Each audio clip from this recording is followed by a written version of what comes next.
What's going on, guys? So tomorrow is the release of the Blade and Soul 3rd specialization for Summoner class. It's going to be a brand new patch called Mischief Makers, and it has some decent stuff in here. We have a brand new event. Of course, we have the 3rd spec, as I mentioned, and a few other various little changes to the game. So it's definitely a smaller patch than usual. Don't really expect a ton of content or anything like that. But definitely, if you're a Summoner fan of the class, then you're going to really love this update. So let's go over it. So first thing we got is a brand new event, and I use the word new pretty loosely because honestly, it's just a recycled event.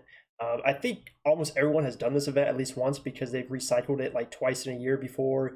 I've probably done it about like 5 or 6 times since playing Blade and Soul over the past couple years.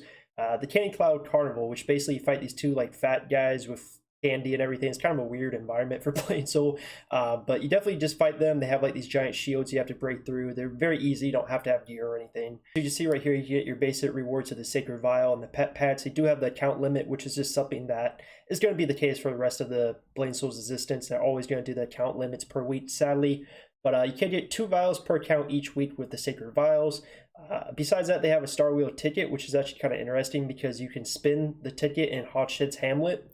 And here you have a chance to get guaranteed different items. So you have a guaranteed chance to get one of the 9 selected rewards here. You get a Wonder Ascension Stone Chest, which is probably going to be very, very rare RNG considering the Unity Stone rarity of this and how good tier Unity Stone this is. Sacred Vial. So just a little extra bonus reward right here to spin the wheel. I feel like a lot of people don't even know what this area is anymore because Hotshot's Hamlet is such a dead zone. It's kind of funny that they still bring you back to this place because it's like a storyline place when you're like level 40 that most people did like 5 years ago. So it's just a little odd they still do the wheel thing there, but I mean, hey, at least you get to go back to the old zone, check it out. I haven't been there quite a while myself.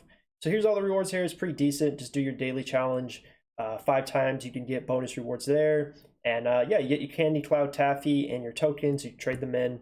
Again, very self-explanatory, just a typical event. It's definitely pretty lackluster when you compare it to the Call to Arms event, but I already told people, you know, a lot of people were saying, are we going to get a good event after Call to Arms? And I told them no, and that's just the fact of the matter. Whenever they do a really big event that gives great rewards at Call to Arms, for some reason, NCSoft's had they do a really crappy event afterwards, and that's just kind of the case here.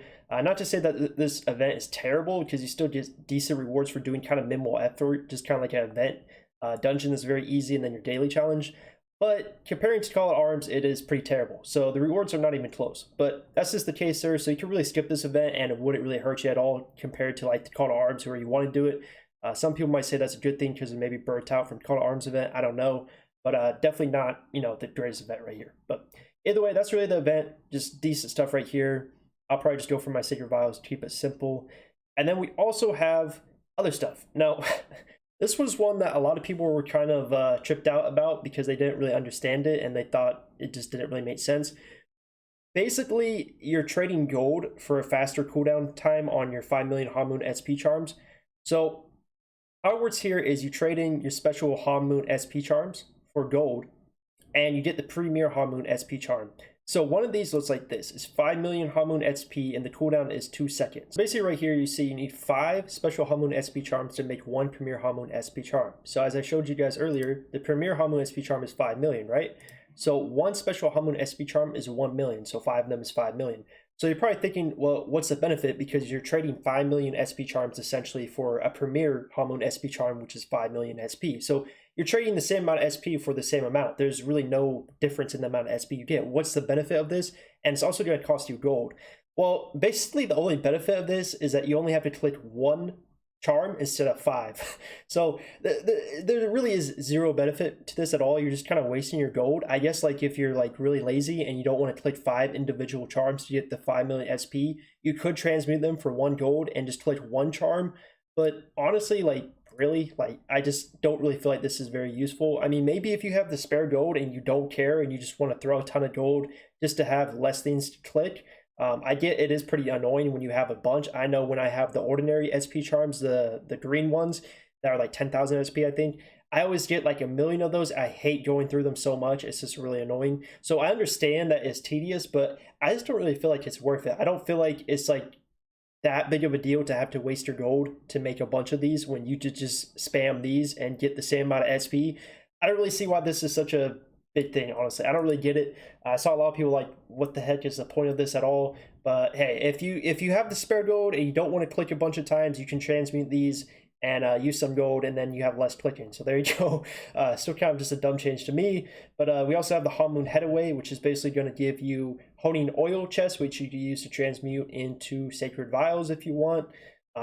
Yeah, these are for 0 Hanmoon coins, so it's basically for free. Besides that, we have some dungeon changes for the new solo dungeon they added with the Spectral Shine. The hard mode XP is going to be more difficult. It's going to be increased, so keep that in mind if you're a whale doing that. And last but not least, I just have a few little equipment changes, nothing really too big here. Anyways, that's really the update. Again, it's a very small one. The event is pretty skippable, honestly, if you don't want to do it. If you're burnt out from doing your million dailies for the Call to Arms event, I get it. You can skip this one and won't really hurt you at all. Really, the draw of this update, of course, is just the 3rd specialization summoner. That's the whole point of this thing, and they just threw together kind of a crappy event, to be honest. But I don't really blame them. I mean, it's just a simple patch. But if you're excited for your summoner class update, you definitely will be excited for this patch.